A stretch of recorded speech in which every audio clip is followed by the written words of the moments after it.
Je pense par rapport à cette question, sur quoi il s'est basé pour dire que les nouvelles mesures prises par le chef de l'État sont meilleures que les précédentes. Bon, j'ai fait une contribution, je pense, qui est à la disposition de la presse, mais je pourrais peut-être revenir sur ça très rapidement en disant que les décisions précédentes n'avaient aucune cohérence. Aucune cohérence. C'est aussi simple que cela. On n'est ni dans le confinement, ni dans le déconfinement. On est dans une situation hybride qui ne va rien changer. On a trop calqué notre politique sur l'orientation de la France, alors que ça n'a absolument rien à voir.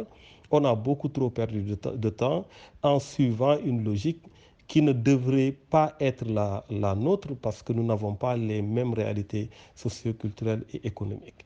Aujourd'hui, la France a terminé son confinement et elle est en déconfinement, mais le confinement a permis au moins d'avoir, de pouvoir gérer un peu l'évolution du virus, d'avoir une meilleure maîtrise de l'évolution du virus. Nous n'avons pas une maîtrise de l'évolution du virus. Le virus est sénégalais. C'est un Sénégalais invisible qui vit parmi nous. Il n'est pas dehors, nous sommes à l'intérieur. Nous ne sommes pas dehors, il est à l'intérieur. Nous sommes ensemble. Donc, euh, la manière dont on a voulu euh, endiguer le virus, vraiment, ça ne pouvait pas nous amener à des résultats probables. Donc, bien entendu, parallèlement, il y a eu énormément de dégâts du point de vue économique. Moi, je ne parle même pas de l'État qui va bientôt, euh, s'il ne fait pas attention, peut même avoir des difficultés à payer ses salaires parce qu'il n'y a plus de recettes fiscales, il n'y a plus de recettes douanières et la situation se complique. Et il a beaucoup de choses à donner parce qu'il a tellement promis, il y a eu tellement de promesses, donc ça va se corser. Mais je ne parle même pas de l'État, mais je parle de ces populations, de ces Sénégalais. Quand on a son salaire et qu'on est payé par A ou par B, on peut se payer le luxe de dire il faut confiner, il faut rester à la maison. Ça, c'est très facile de pouvoir le dire à ce moment. Et même ceux qui ont des salaires sont menacés. Attention, il y a beaucoup de secteurs où les salaires sont menacés. Donc, euh, le secteur informel au Sénégal, c'est 97%, 80 à 97% de la population active. Mais on ne peut pas continuer à empêcher à ces gens-là de travailler, première chose. Deuxièmement, vous allez dans les louements, quelqu'un qui prend sa chèvre ou un mouton pour aller le vendre au marché hebdomadaire, mais c'est pour acheter du riz, c'est pour acheter de la tomate, c'est pour payer peut-être une facture, etc. Si on ferme les louements, mais c'est catastrophique. Donc il y a eu une situation extrêmement tendue dans ce pays. Et on ne peut pas continuer à suivre une stratégie qui ne nous mène nulle part, parce qu'il n'y a pas de stratégie, on est dans rien, et vouloir maintenant continuer, c'est insensé d'ailleurs, vouloir maintenant continuer à maintenir les populations dans une situation de précarité telle que ça pouvait même créer une révolte, parce que la faim, c'est un problème. Donc avoir faim, c'est un problème. On a vu dans des pays, on a vu en Afrique du Sud, on a vu un peu partout il y a eu des révoltes. Voilà, je pense que on ne devait pas être à ce niveau-là. Donc, pour vraiment ne pas être long, les décisions précédentes euh, de oui, on va vous permettre de venir tel jour pour le marché, l'autre jour vous ne venez pas, c'est l'autre qui vient, alors qu'il n'y a pas de distanciation sociale, ça n'a aucun sens. Tant qu'il n'y a pas de distanciation physique, il n'y a pas de port de masque, ou en tout cas on ne les fait pas respecter, on donne la voie au virus. C'est-à-dire qu'on ne peut pas empêcher au virus de se propager.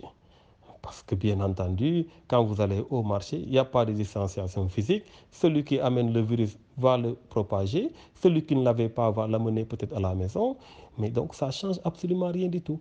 Et nous pensons que lorsqu'on prend des mesures euh, importantes, disons même contraignantes, mais il faut des mesures d'accompagnement. C'est-à-dire, quand on dit à des gens, vous devez respecter la distanciation physique, il faut une présence dissuasive. C'est dans tous les pays, c'est comme ça que ça se fait. Il faut de la présence dissuasive. Mais on ne peut pas dire, oui, les populations, non, l'État doit agir parce que l'État doit protéger les disciplinés contre les indisciplinés. L'État doit protéger ceux qui prennent en compte leur santé et l'intérêt supérieur de la nation et ceux qui sont dans les intérêts crypto-personnels. Donc, c'est ça le rôle de l'État. Donc, quand vous dites, vous ne devez pas quitter Dakar pour partir à Thiès, mais prenez toutes les dispositions qu'il faut pour qu'il n'y ait pas de passage disons, clandestin. Prenez toutes les dispositions qu'il faut pour qu'il y ait moins d'autorisation de circuler, etc. Parce que c'est une politique sérieuse, il s'agit d'un virus. Ce n'est pas la personne qui a de l'argent, une voiture qui est moins exposée que quelqu'un qui n'a pas la possibilité d'aller demander une autorisation de circuler. Donc, qu'on essaie d'être strict sur ça pour pouvoir endiguer le virus. Mais il n'y a pas eu cela. Il y a eu du laxisme dans la mise en œuvre des décisions.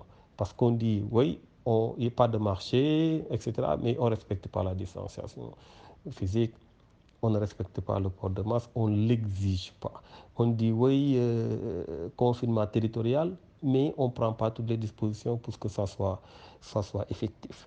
Donc voilà un peu. Pour moi, aujourd'hui, au moins, nous avons dit aux Sénégalais, voilà, vous qui n'avez pas la possibilité de remplir vos congélateurs ou frigos ou de rester à la maison au risque de mourir de faim, ben, essayez d'aller travailler.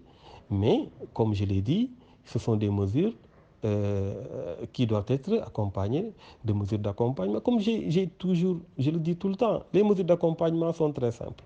Production massive de masques. Il faut en produire massivement. 10 millions de masques, c'est rien.